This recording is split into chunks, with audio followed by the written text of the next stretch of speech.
Hey friends, it's Jill here with the Hometown Homestead, and we are coming off a very busy season around here. So we just finished up baseball, and for us, with so many kids going in different directions, that means at least 5 days a week of baseball with practices and games for the last couple months, and we're just now starting to get things back to normal. Now, during that time, it did pull me away from creating content for the channel, but it also taught me so many things about thriving through a busy season, and that's what I want to talk to you about today. Now, in this video, I'll focus on things of the kitchen nature, so grocery shopping, keeping everybody fed, and how to keep it really simple in the kitchen and still get it done. But I have a coming video where I'm going to talk about household management and laundry during that time. So if you are interested in either of those topics or want to know more about how we keep it all going, definitely hang out because I'm going to have some tips that you might be able to use even if you're not quite as busy as we are. My very first tip to get the kitchen moving in the right direction is meal planning. And I know a lot of people are interested in this, but it really helps with budget and it also helps with time management. So hear me out for just a minute.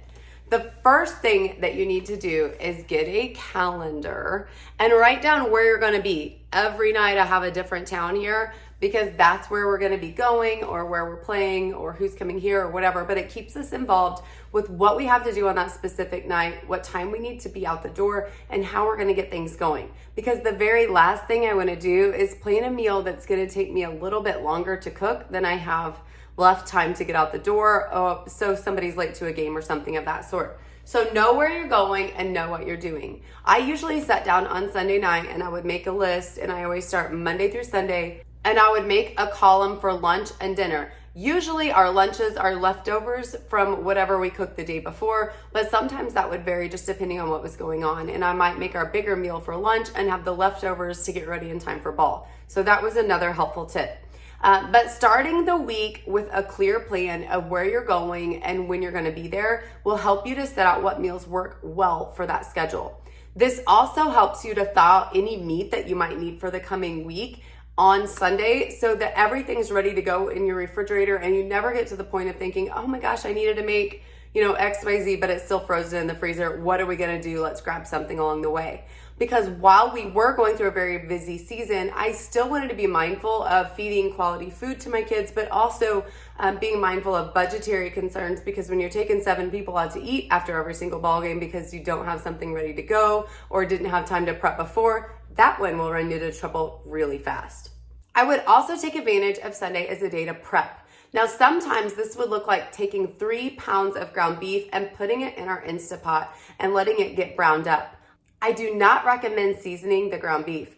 The reason is because this leaves you so much flexibility. So I could turn that same ground beef into taco meat or enchiladas or put it on nachos, but we could also do sloppy joes or even a loose meat hamburger, which seems a little like sloppy joe, but if you put cheese on top and melt it, it forms into its own little patty, and the kids would love those on little slider buns. So lots of flexibility when you don't season the meat. So make sure not to do that because then you can hold it back for whatever you're going to use. Now, if you go ahead and brown more than you need, you can always freeze it and pull it out next week if you have something similar going on or you just need that advanced prep. So that's an option for you too, even if you aren't canning it and putting on the shelves in your pantry. There's always an option of something you can do with a little bit extra when we're talking about ground beef or any other ground meats. When you have ground meat like that, you can always throw it into soups or stews also, which go really well on a busy day because you can throw it in the crock pot, Instapot, or anything of the kind and pull together a delicious soup or stew to go along with your plans as well. Another huge tip for me is chop everything ahead of time.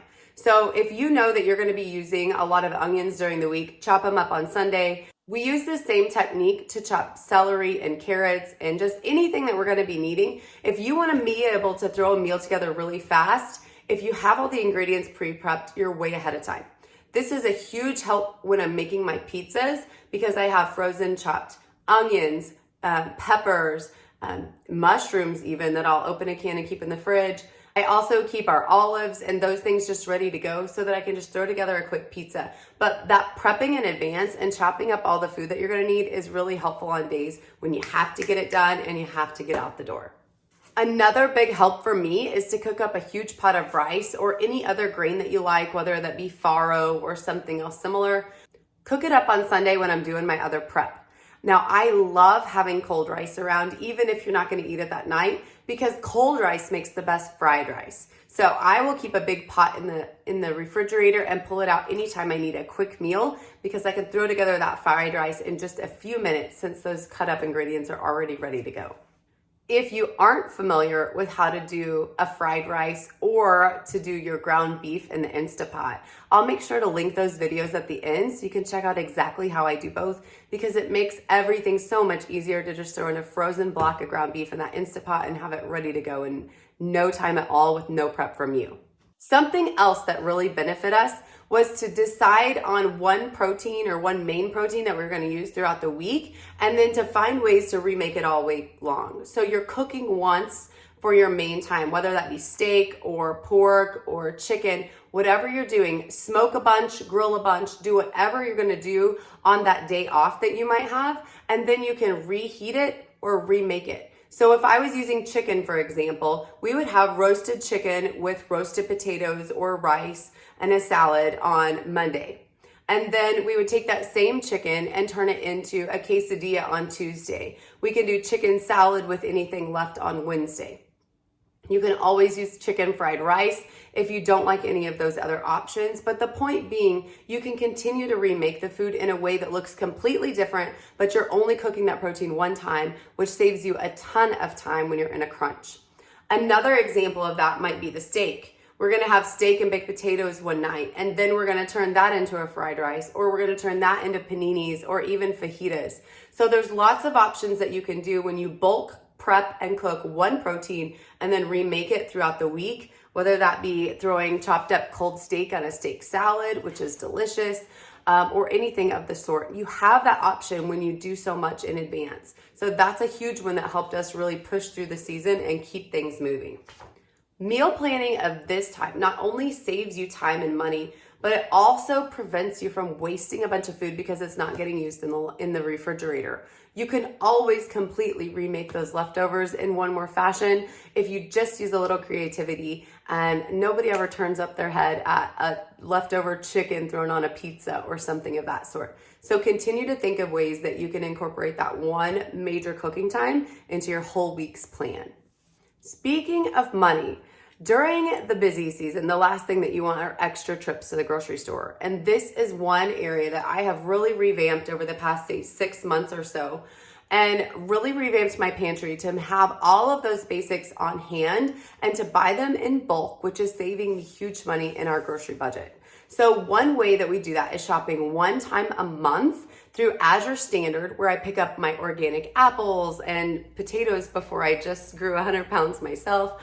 And any kind of fruits or vegetables that we don't grow here, I try to get through Azure. They're not only organic, but they're usually an amazing price over what I can find them anywhere for locally. So if you haven't checked out Azure Standard, or you're looking to bulk up your pantry in huge ways that give you the flexibility and option to throw together a meal at the last minute, make sure to check out my video on my Azure Standard hauls, because it has been a really amazing way to recapture our budget and to also save time, because I don't need a pound of butter because I buy butter 18 pounds at a time now.